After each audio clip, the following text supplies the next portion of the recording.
All right, guys, here we go again. My apologies for some of you who were on the previous live. It was a very good live. Unfortunately, though, for some reason, Facebook did not upload the video properly, and it looked like I was shaking the whole time. So I had to change that. Let me just adjust the light a little bit here. Let's do this. Oh, that's a bit too dark. Yeah, yep, yep. Let's go with the white one. A bit stronger. There you go. All right. So take two. My apologies, and hopefully this one will be uploaded properly, and we'll be able to share it with on the RAB page at the same time and on the blog, so you guys can view it later on and share it with your friends and business people. Um, So first off, if you were in the National Capital Region here in Canada, you were affected by the tornado that just happened on September 22nd. I'm hoping that you guys are doing well and you're recovering, and that the damage is not as bad, and you're able to recuperate. From what I hear, most people did not get injured, but there was a lot of course, a lot of homes and apartments and things like that that were pretty much damage, where it's going to take some time for people to rebuild it. That's never fun to have to do that. So the subject tonight, so like I said before, is so I'm going to try not to say this too often because I just did the video a few minutes ago, so I don't want to repeat myself like that. But what I said in previous videos, I do a lot of videos on juicing, on wellness, on the diet, on blending, smoothies, and so forth, taking care of your health. Because that's something I'm very passionate about. There is two other subjects that I do videos on. I've done a few, but I'm going to start doing a bit more. One being that on the business side, so tonight is more of a business video. And I do some videos as well on parenting, because being a father to two teenage girls, there are some things that I like to share with people. I'm pretty much of the mindset of what I learn, that I do use, that I do put in practice, whether it's good or bad. I like to share that so people can benefit from that, either not doing the same mistakes I did, or if I had some success, so they can benefit from the success that I had. So I'm pretty much on that mindset. Look at my voice. Good thing I'm not a singer. Hi, Vera. Good to see you. So the subject tonight is the truth about network marketing.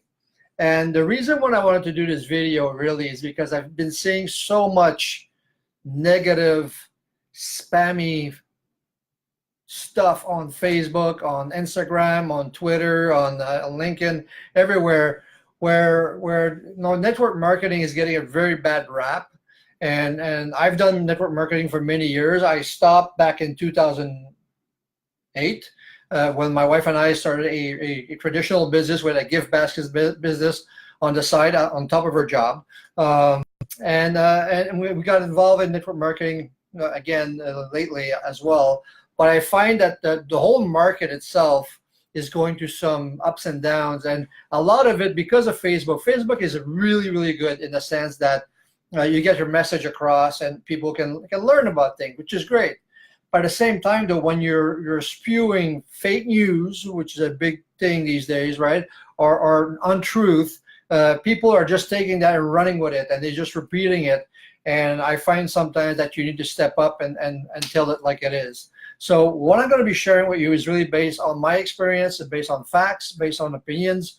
You can make your own. You can go and dig, look under the hood, and see if that's then true. But for me, there's some basic concept that people need to understand, and start spewing this negative mumbo jumbo out there that just turns people off most of the time. And it just also makes it really hard for people that are really doing this for a living, or they're doing this as a second income, to build something that's credible. Let's start with that. So first of all, marketing. Marketing is nothing new. Marketing's been around for 100 years, right? Now, of course, there's types of marketing that are newer because based on the evolution of technology and things like that. But the types of marketing have been around for a long, long time, and they are successful, right? People really succeed at marketing. Now, the goal of marketing is only one thing. The goal of marketing is taking a product or a service and putting it in front of a potential customer to look at it and buy it, or subscribe to it, or whatever you want, whatever type of business you're in, right? So whether you're in real estate, you're accounting, you're an IT consultant, you're network marketing, you're whatever, you're in a retail store.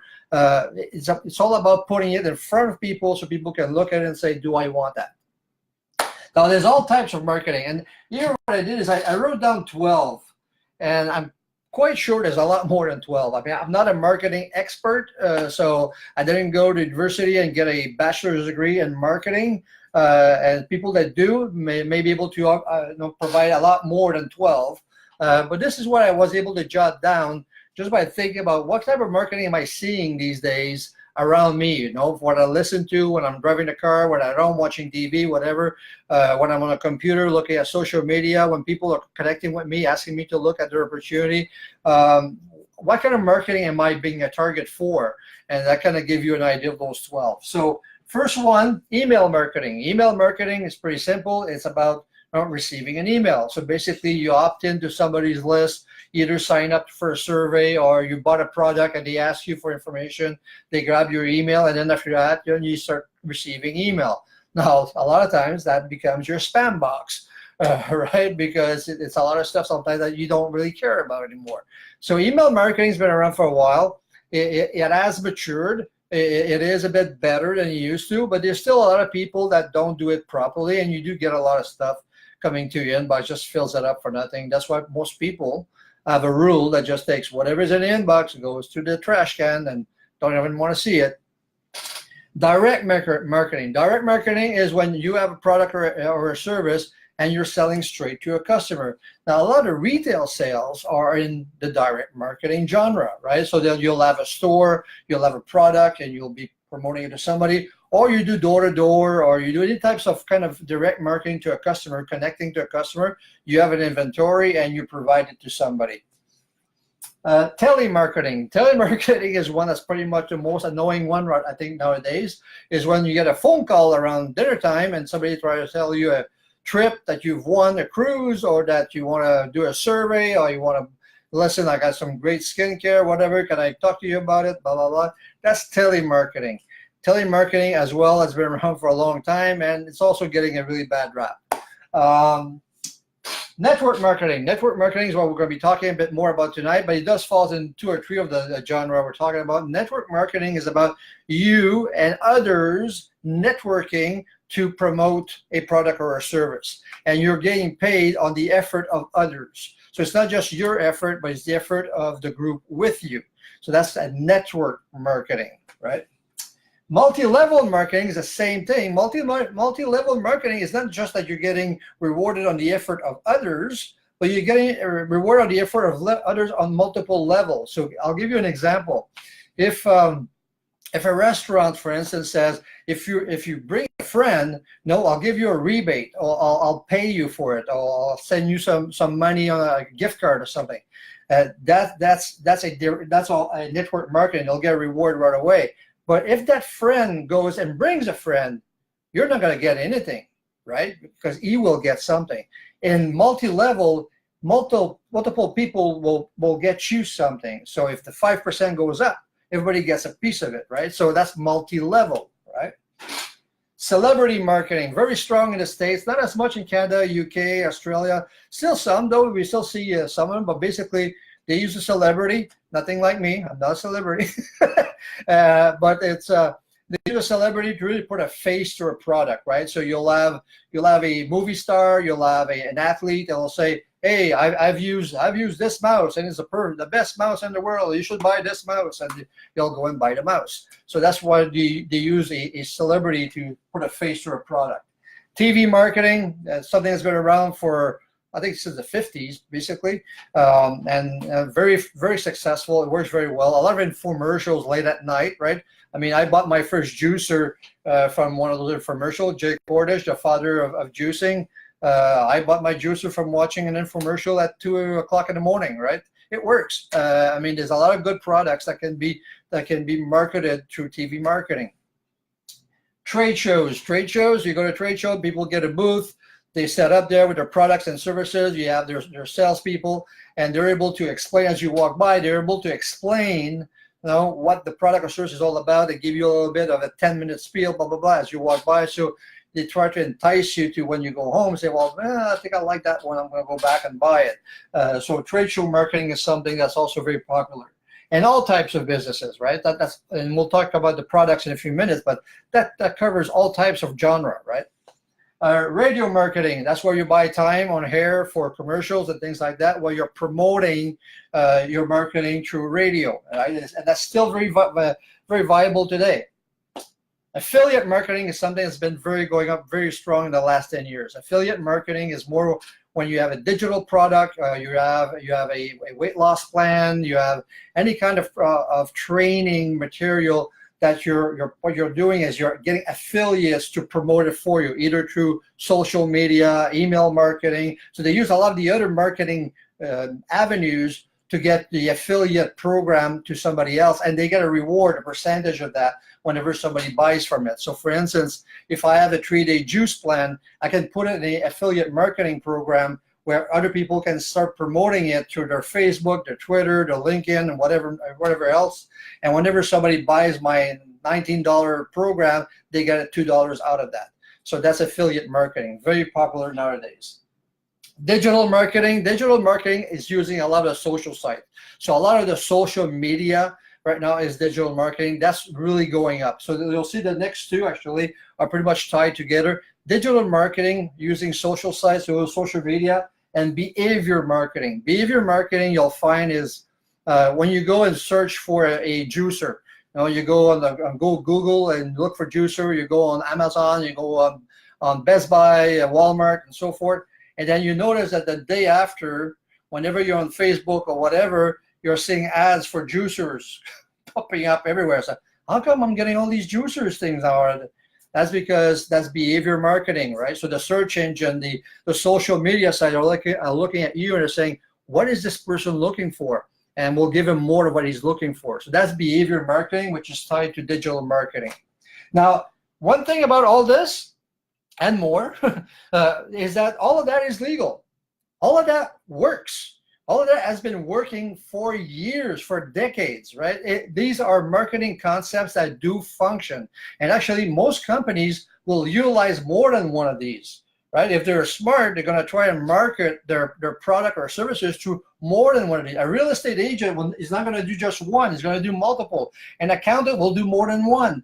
An IT consultant will do more than one, right? So most companies will use multiple types of marketing systems to market their products, right? It's a viable, legal way of doing it. What's illegal? What's illegal is when there is no product in exchange for money. Whenever somebody is exchanging you money and there's no product or service attached to it, that's illegal. So that's your Ponzi scheme, that's your pyramid scheme, that's your Bernie Madoff stuff, right? So that is what you have to watch out for. Now, all of this is not illegal. All of this is not a pyramid. All of this is not a scam. All of this is not a Ponzi scheme, because there's products, and I'll go through products over here, but there's products attached to this, right? So you got to really look at the facts. You have to look under the hood and say, is this illegal? Is there a product attached to it? If the guy says, you give me $50 and you'll make $500 within a month if you got 6 of your friends in, what am I getting out of it? Oh, nothing. Just get 6 and you got $500. That's illegal. There's no product. Don't go there. All right, call that out. Now, the products in the marketing sphere that are the most well, and again, this is a short list, right? I went real fast, and I got 16 here. And again, based on what I see the most often around me. So, telecommunication products or services. No? Wellness products and services, very big. The being green and being more natural and things like that. Technology, that's a rising area. It's also a very fast-changing area, right? So it's a tricky one to be careful at when you look at it from a business standpoint. I'll touch base on that at the end of this video. Water products, coffee and tea, wine, Skincare, been around for a long time, right? There's companies that have been around for over 30 years, like Mary Kay is one that comes to mind, that's been around for a long, long time. Travel, financial, nutritional, legal, energy. People that are in the training business and the fitness business, the energy area. Sex toys. Yeah, there's a lot of house parties about those types of products, guys, and it works. I mean, there's people that make a really good Plan B living with that kind of business. Toys for kids. There's a huge market for networking products that are for toys for kids. Kitchen more from things that you use in the kitchen. So again, looking for a company that's been around for over 30 years, Tupperware. I think everybody knows about Tupperware. Tupperware's been around for a long time, so containers, all those things like that. Cooking and spices, something that's also on the rise. Anything about recipes, things that are equipment for your kitchen, right? Not just the Tupperware bowls type of thing, but more about the utensils, the pots and pans, the things you use to really do the cooking. And spices, or the special spices you can do to make better food and things like that with recipe and so forth. So this is just a short list. And all of these markets can be used in all of these marketing systems, or multiple systems. Network marketing plays in all of these markets, right?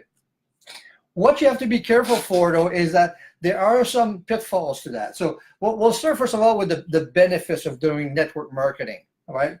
And for me, that's one thing that I find that is probably one of the best one, is that it gives a chance to anyone to start their own business. In 2008, my wife and I, we had a network marketing business on top of our job. We stopped that, and we started a traditional business. We started a gift basket business, right? Now, we didn't rent a store. We did it out of our house. So all the inventory that we had to buy to build the baskets, all that was in the house, in the basement. The basement was covered with material. Now, we were very successful. For 2.5 years, we were running this business. We had great success, financial success, and everything else. But the overhead of running that, the material, the inventory, the delivery, I mean, name it, it was overwhelming. I mean, it was a lot. And then, of course, I had my health issue that some of you, if you've been following me, know in 2011, I had heart problems. I had to stop everything. So running a traditional business takes a lot of effort, right? And the people that do, thumbs up, guys, because it is a hard job. Now, to do a network marketing business, it's the same thing. Whether you're an IT consultant, whether you're a real estate agent, whether you're whatever you're doing flowers, whatever you're doing, it takes work to make it work, right? So if you're seeing a lot of these posts, you can make this quick, run away. There's nothing in life that's quick. You have to put your effort in there. It's called network marketing, not net wish or net do nothing marketing. No, it's called network. So you have to work. Just like Facebook, it's called Facebook. Put your face in there, just a little thing. So it's low investment. So the first thing that I find is really beneficial about network marketing, it's low investment. Now you can start on your own with a very low investment. If I compare that to when I started the gift basket business, was a very high investment to get going with the inventory and all that stuff. There is work needed, like in anything else. So there's none of these products or services and none of these marketing systems that can do this without work. You need to put effort into this. Now, for some of these effort might be easier because you may have a knack to it. You may have an easiness to it. That's great. But at the end of the day, everybody can learn it. It's not easy, but everybody can learn it. No, it's not rocket science. It's really not. Customers are key. Now, when we say before what's illegal is there's no product. If there's no product, that's illegal, run away. But customers are key. And that's when you evaluate the types of companies you want to get involved in and the products or services you want to promote. The customers are key. So you have to look at what kind of customers can I get out of that? The product and services that I have, is this something that's going to appeal to a vast majority of customers? If so, hey, maybe that's a good market for me. That's something you want to look at. The other issue about customers are key as well is that for many years, a lot of companies have been doing a poor job at this. Now, I want to make a point here. When I say that, I want you again to look at it from the big picture. In any area, there are good and there are bad companies. There are good and bad workers, right? Whether you're an IT consultant, whether you're in real estate, you're a car salesman, you're in restaurant business, I mean, name it. There are good places and there are bad places. That's why some go under and that's why some thrive and they become very popular, right? So it's anything. So the same thing in this market. You'll have good network marketers and you'll have some bad network marketers. You'll have good network companies. You'll have some bad network companies. It's up to you to look at under the hood and make that evaluation of what resonates with you. That's it. I mean, so some companies don't put the customer first. What they do is they put more about the recruiting first. It's more about getting other people to sell, all the time, right? And that's not good, because a good marketing system should have a lot of customers and some salespeople, right? If you look at a store, you go to any kind of department store, you don't have like 75 salespeople in the store and a few customers coming in. If you see that, you go, they're going to go out of business pretty fast. That makes no sense, right? You'll see a few salespeople, 3 or 4, and you'll see a lot of people around and looking at the products and services they want to buy. Now, that's a good, healthy model. Same thing here. You want to look at something where you have a few people who want to build, which is normal, but they have a huge customer base because the product and services is a good quality, good price, and so forth. Reality check. Percentage of companies that go under before 5 years. Now, this is something that I hear a lot on Facebook and everywhere else. Oh, there's a lot of companies in network marketing that go under in the first 5 years. There's a lot of restaurants that go under in the first 5 years. There's a lot of real estate agents that don't succeed in the first 5 years. There's a lot of IT consulting firms that go under in the first 5 years. There's a lot of everything that don't survive in the first 5 years because it takes a lot of work, it takes a lot of effort, it takes some learning, and sometimes we learn through failure and things like that. So people have to stumble up and get back up and get it done. So it's the same thing in this industry, right? So the same kind of ratio happens over here. Percentage of people that make it a full-time living out of doing this. Same thing as any other industry, right? It takes a lot of work for people to succeed in any industry. If I'm an IT consultant and I don't do a good job and I don't know my stuff and I'm not keeping up with technology, I'm not going to get a lot of contracts. I'm not going to get a lot of gigs to do my job. Same thing in this industry. The difference in this industry, though, the number of people that can go to the top are more. Because it is, in a way, in a pyramid. It's a pyramid inverted for me. It's anybody can start at the bottom and go up many, many ways. Whereas in the traditional type of business, only a few people can get up those top levels. And there's a very specific thing you need to have or get to that next level. So it's limited. Where in network marketing, or direct marketing or multi-level marketing, take any of those, everybody's got a chance and opportunity to do that based on their effort. It's their effort. It's not rocket science. The job of a marketer is about putting a product or service in front of people. That's the job.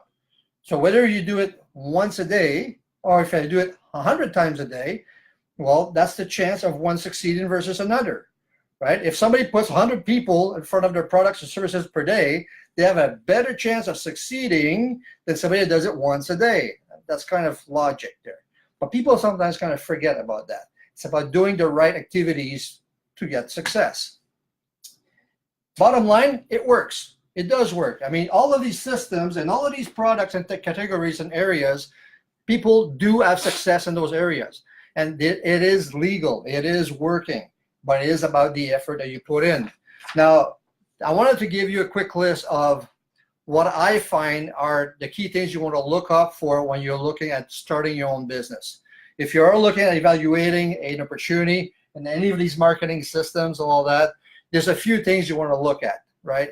And I did the same thing when I was starting the gift basket business. I was doing the same kind of drill down about what am I looking for, right? The first thing you want to look for is what market are you going to be in? Is this a market where for the next 30 years, whatever I build today, I can stay in this area for the next 30 years and even pass it on to my kids, right? So am I building a product or a service that's going to resonate in 30 years from now? So when I did the gift basket business company, well, gift baskets, I thought, well, yeah, next 30 years, people will still be handing out gift baskets. So that makes sense, right? Now, when it comes to technology, that's probably one of the 16 that I have here that I'm a bit more worried about when I look at all of these categories, because technology changes so quick nowadays that to build a business that could last 30 years, I find a bit risky, right? 10 years ago, Facebook did not exist, right? 5 years ago, Facebook Live didn't exist, right? So a lot of these technology are changing all the time. What we're going to have in 10 years from now, I don't know, but it's going to be probably very different than what we have today. Avoid major markup. So when you look at a product or services and you see that the markup is extreme and there's no explanation for it. So it's not about the quality, how the product is made, what kind of warranty they offer and things like that. All it is extra money for somebody or the company. I would worry about that, right? So you want to make sure that it's a profit sharing type of aspect and you're able to really understand why there's a huge markup there. Try to work with companies that are dealing directly with their manufacturer, where the warranty is there, because you are the face of that product or service, right? You'll be talking to people about this product and service. So if you're able to offer a better quality, if you're able to offer a better warranty, so if the customer is not happy and they can get their money back and things like that, you know what?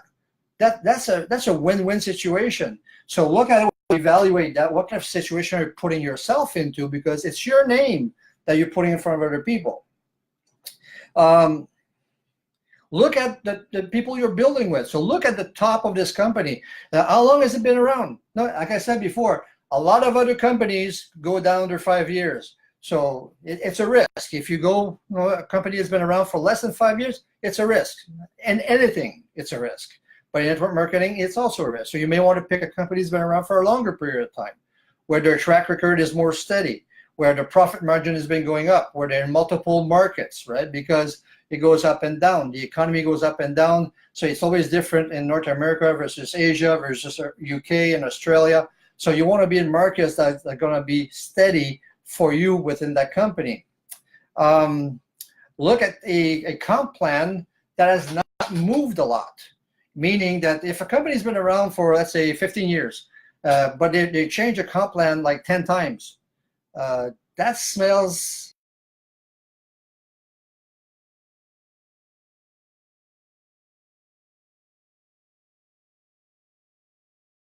before. Very important to see that they're sharing back the profits with the people that are building the business, even the customers. Sometimes there's some company model where they reward the customers for being a customer, and that's a smart model, right? Because you want your people to come back all the time.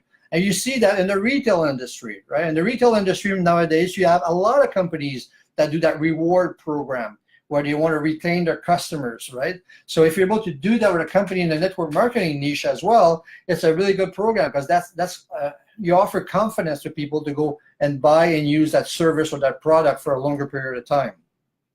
So there you go, guys. This is my little walkthrough of the truth behind network marketing. It is based on my opinion, my experience, and I hope I clarified some things. I'm really tired of seeing a lot of the scam and the spam and the